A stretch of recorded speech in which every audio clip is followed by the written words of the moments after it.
आप देख रहे हैं SG न्यूज नेटवर्क। वियतनाम के चौथे बड़े शहर कांथो के एक ताजिर की मुनफरिद रहाइशगाह हर एक की तवज्जो का मरकज बन गई है। उसकी वजह घर की बनावट है जो अंदर और बाहर की जानिब से गोल्ड प्लेट है।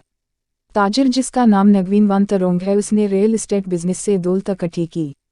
उसने दुनिया भर के कई मलकों का दौरा किया और फैसला किया कि वो अपने आबाई शहर वापस जाकर एक ऐसी रहाइशगाह तामीर करेगा जो सयाहों के लिए हकीकी तौर पर पुरकशिश हो।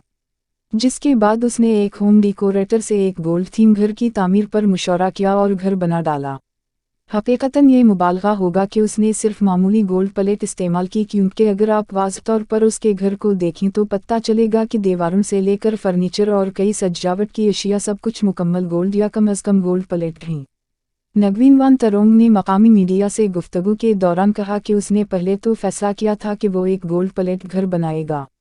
6 बरस कबल उसने सोचा अब इसे हकीकत का रूप देने का वक्त आ गया है। जिसके बाद उस प्रोजेक्ट की तकमील में 3 बरस लगे। जैसे ही ये घर मुकम्मल हुआ तो मकामी लोगों की उस जानिब तवज्जो मुबज़्ज़ल हो गई। गो कि इसे ये शक्ल देने के लिए या तो पेंट या फिर गोल्ड लीफ का इस्तेमाल हुआ है, लेकिन ये बिल्कुल असली सोने जैसा लगता है। ताहम उस मकसद के लिए 18 किलोग्राम गोल्ड प्लेट का इस्तेमाल हुआ है। अब उसने इसे सयाहों के लिए खोल दिया है जहां उनसे $4 फीस वसूल की जाती है, जबकि उसके साथ ही एक कैफ़े भी बनाया जहां $3 के मुसावी रकम फीस ली जाती है। अब तक के लिए इतना ही। मज़ीद मालूमात के लिए SG न्यूज नेटवर्क को सब्सक्राइब कीजिए।